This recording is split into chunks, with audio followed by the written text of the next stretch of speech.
இதுதாங்க maple tree. இதனோட leaf பார்த்தீங்கன்னா ரெட் கலர்ல இருக்கும். கனடாவோட ஃப்ளாக்ல கூட இந்த ரெட் கலர் லீஃப் இருக்கும். லீஃப் மட்டும் ரெட் இல்லைங்க, பூவு, காய் எல்லாமே ரெட் கலர்ல தாங்க இருக்கு.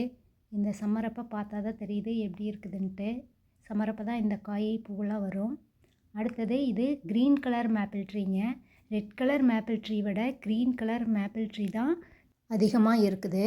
அது மட்டும் இல்லைங்க, இதனோட லீஃபும் காயும் ஒரே மாதிரி தான் இருக்கும். கலர் மட்டும்தான் வித்தியாசமாக இருக்கும். இது செரி பிளாசம். இது வந்து ஸ்ப்ரிங் அப்போ மட்டும்தான் இருக்கும். ஸ்ப்ரிங் சீசன் முடிஞ்சோடனையும் இதனோட ஃப்ளார்லாம் கொட்டி இலை மட்டும் இருக்கும். அடுத்தது இது பைன் ட்ரீ. நமக்கு எல்லாத்துக்குமே தெரிஞ்ச ட்ரீ தான். இதனோட லீஃப் பாருங்கள் எப்படி இருக்குன்ட்டு.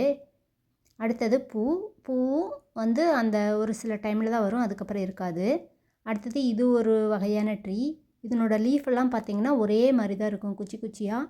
இதனோட ஃப்ளாரை வச்சு தான் இந்த மரத்தோட வித்தியாசம் நமக்கு தெரியும். தூரமாக இருந்து பார்க்குறப்ப எல்லாம் ஒரே மரம் மாதிரி தான் தெரியும். இதனோட பூ வர்றப்போ பக்கத்தில் போய் பார்த்தோம்னா தான் இதெல்லாம் வேறு வேறு மரம் அப்படிங்கிறதே நம்மளால் கண்டுபிடிக்க முடியும். இது வளர்ந்த கொஞ்சம் பெரிய மரம். இது பச்சை கலரில் காய் பிடிச்சிருக்கு. நிறையா மரத்தில் பூவு காய் ரெண்டுமே பச்சை கலரில் இருக்கிறனால நமக்கு வித்தியாசமே தெரியாது, பக்கத்தில் போய் பார்க்குறப்ப தான் தெரியும்.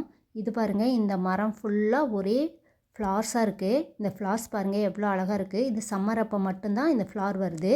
இந்த மரத்தோட பூவோட கலர் வந்து க்ரீனும் இல்லாமல் ஒயிட்டும் இல்லாமல் வித்தியாசமான கலரு. இந்த மரத்தோட லீஃப் வந்து ரொம்ப டிஃப்ரெண்ட்டாக இருக்குது. இந்த மரத்தோட பூ பார்த்திங்கன்னா ஒயிட் கலரில் இருக்குது. இது மாதிரி ஏகப்பட்ட மரம் இருக்குங்க. நான் கொஞ்சம் தான் வீடியோவில் போட்டிருக்கேன். வீடியோ பிடிச்சிருந்தா சப்ஸ்கிரைப் பண்ணுங்கள். தேங்க்யூ.